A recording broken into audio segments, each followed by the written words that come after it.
for my part, I mean, I just saw that I was just on a destructive path, and God started to get my attention. God started to reach out to me, and He did it in the most interesting ways. I mean, He did it through dreams. I would have dreams about how my life would just progress further and further and deeper into sin, and just, how I would become this ugly person that He knew and I knew that I didn't want to be.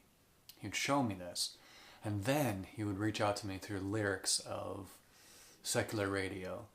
I mean, I remember just these songs would come on the radio, and just like He'd highlight words. And I'm like, wow, God, are you speaking to me here? This is weird.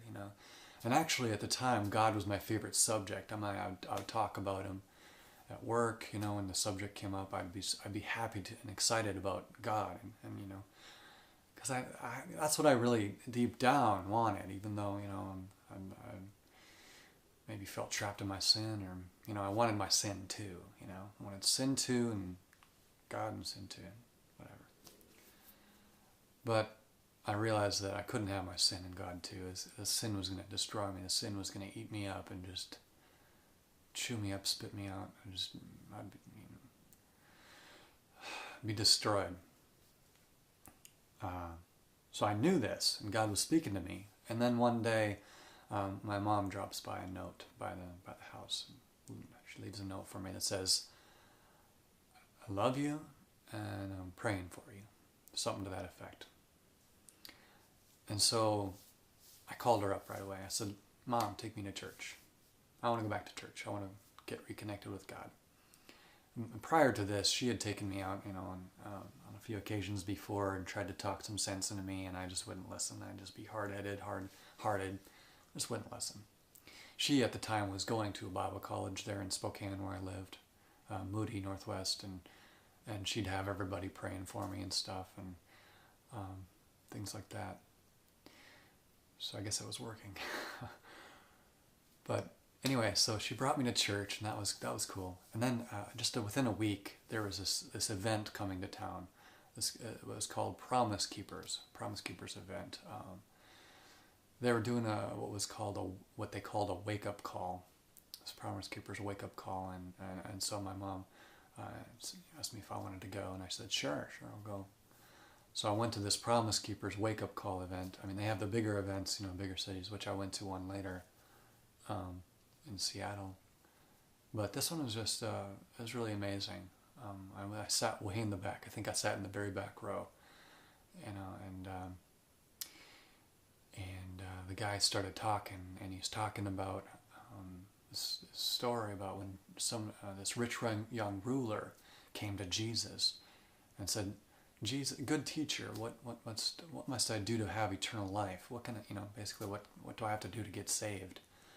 And he says, Jesus tested the man. He said, "Well, you know the commandments. Honor your father and mother, don't steal, so on and so forth." And this man said, "All these things I've kept since my youth. What do I still lack?"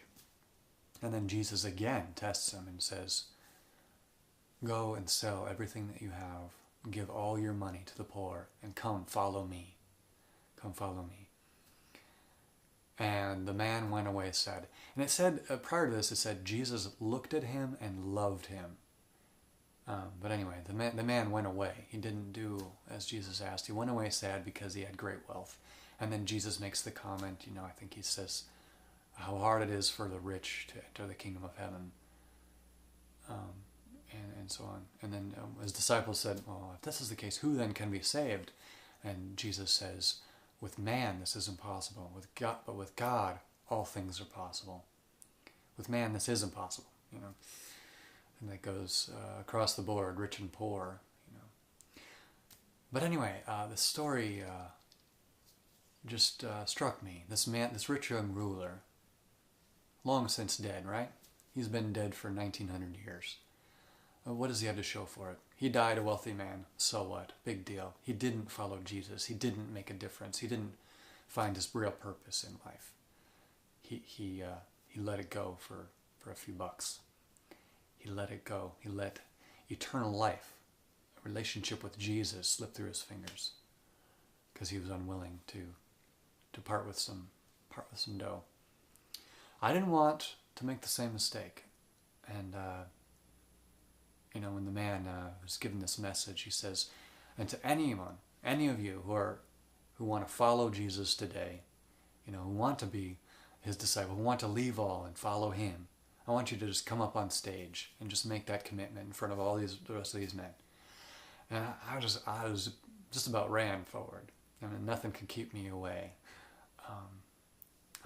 So I stood on that stage, and I think my little brother was out there too, Stephen. He was pretty glad to see his older brother up there, committing to, you know, follow Christ with his life. And I was 18 at the time, and that was when my life really turned around. I moved out, you know, from my girlfriend. I ended up going to live with my mom. Went to Bible college, enrolled in Bible college that fall. Anyway, started studying the Bible, pretty serious, and just let me tell you what happened after that event. I mean, I walk out of there and I felt like God the Father was just taking me under his wing.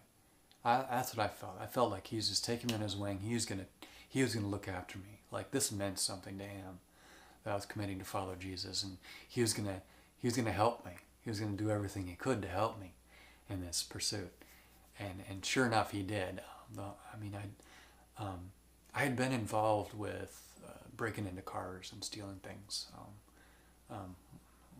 You know, one of my friends got me involved with that, and we'd broken into several cars around the neighborhood where I was living, and so the Lord convicted me about that and said, you know, I want you to return that stuff. I think I just read something in the law about like returning, you know, everything plus a fifth or something. I don't know exactly what it was, but you know, you bring them back a little extra back if you've stolen something.